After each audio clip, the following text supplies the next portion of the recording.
नमस्कार। SSCGD video series का 5वां वीडियो है और टॉपिक है पर्यावरण। तो चलिए देखते हैं पर्यावरण से संबंधित प्रमुख प्रश्नों को। पहला प्रश्न है, पृथ्वी के चारों ओर का गैसीय आवरण। तो पृथ्वी के चारों ओर का गैसीय आवरण वायुमंडल कहलाता है। प्रश्न संख्या 2 है, वायुमंडलीय दाब मापा जाता है। तो बैरोमीटर से। प्रश्न संख्या 3 है, वायुमंडलीय दाब का SI मात्रक वार होता है।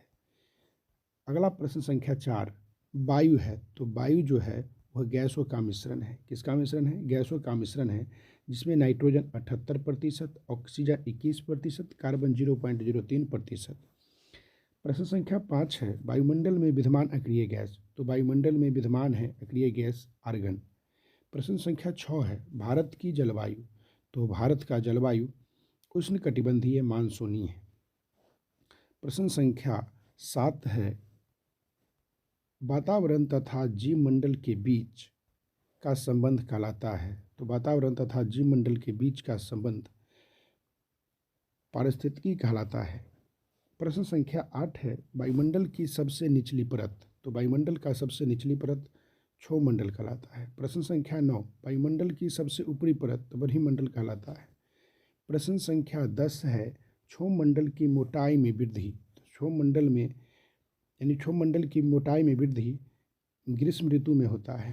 प्रश्न संख्या 11, क्षोभमंडल में प्रति 165 मीटर तथा 1 किलोमीटर की ऊंचाई पर जाने पर ताप घटता है। तो क्रम से है 1 डिग्री सेल्सियस तथा 6.4 डिग्री सेल्सियस। प्रश्न संख्या 12 है, मौसमी घटनाएं घटती है। तो मौसमी घटनाएं क्षोभमंडल में घटती है। प्रश्न संख्या 13 है,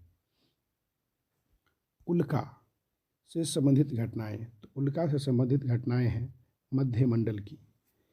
प्रश्न संख्या 14, वायुयान उड़ते हैं। वायुयान समताप मंडल में। प्रश्न संख्या 15, रेडियो तथा संचार संबंधित हैं।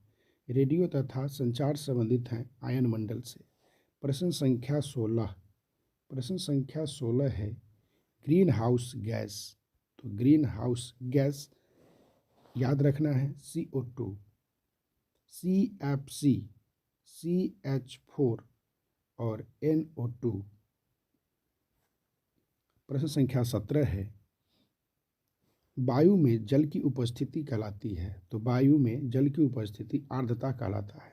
प्रश्न संख्या 18 है, वायुमंडल की आर्द्रता मापक यंत्र। तो हाइग्रोमीटर है। प्रश्न संख्या 19, भूमंडल के कितने भाग पर जल है। यानी भूमंडल के कितने भाग पर जल है? तो 71%। प्रश्न संख्या 20 है, वायुमंडल में जलवाष्प की मात्रा। तो वायुमंडल में जलवाष्प की मात्रा 0 से 4% के बीच होता है।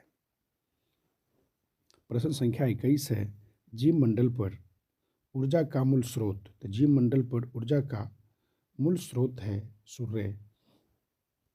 प्रश्न संख्या 22 है, सौर विकिरण का पृथ्वी पर पहुंचता है। तो सौर विकिरण का 51% पहुंचता है। प्रश्न संख्या 23, संवहनीय वर्षा होती है तो विषुवतीय क्षेत्रों में। प्रश्न संख्या 24 है, अधिकतम वर्षा होती है विषुवतीय क्षेत्रों में। प्रश्न संख्या 25 है, पछुआ हवाओं का कारण होती है। तो पछुआ हवाओं के कारण होती है चक्रवाती वर्षा। प्रश्न संख्या 26, न्यूनतम वर्षा होती है ध्रुवीय क्षेत्रों में। प्रश्न संख्या 27, पछुआ हवा कहलाती है गरजता चालीसा। प्रश्न संख्या 28 है, फेरम का नियम संबंध है। तो पवनों की दिशा से। प्रश्न संख्या 29, महासागरों की औसत गहराई। तो महासागरों की औसत गहराई 4000 मीटर है। प्रश्न संख्या 30, समुद्री जल का औसत लवणता 35% है। प्रश्न संख्या 31 है, समुद्र में जल पाया जाता है सोडियम क्लोराइड के।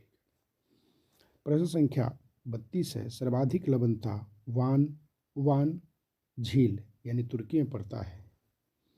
प्रश्न संख्या 33, जल राशि का स्वच्छ जल भाग है 2.5%। प्रश्न संख्या 34 है, ग्रेनाइट, डोलेमाइट और बेसाल्ट ये सब अग्नि चट्टान का उदाहरण है। प्रश्न संख्या 35 है, सैल, चुनापत्थर, कंग्लोमेरेट और कोयला अवसादी चट्टान का उदाहरण है।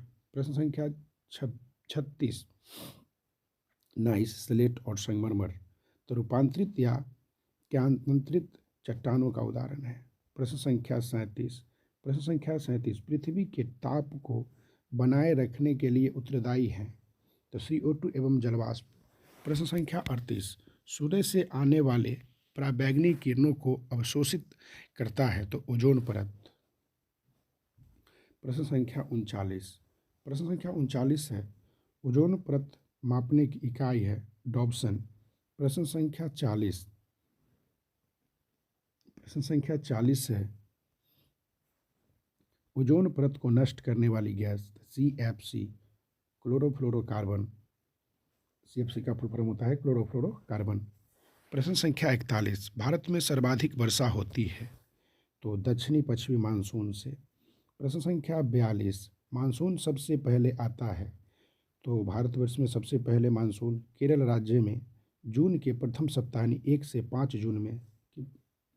प्रश्न संख्या 43 है, जाड़े के दिनों में वर्षा होती है। जाड़ों के दिनों में वर्षा होती है तमिलनाडु के तटों पर, यानी जिनको हम बोलते हैं लौटती मानसून से। तो आज के लिए इतना ही, फिर मिलते हैं अगले वीडियो में अगले टॉपिक के साथ। बस आप लोग बने रहे मेरे YouTube चैनल के साथ। धन्यवाद, फिर मिलते हैं।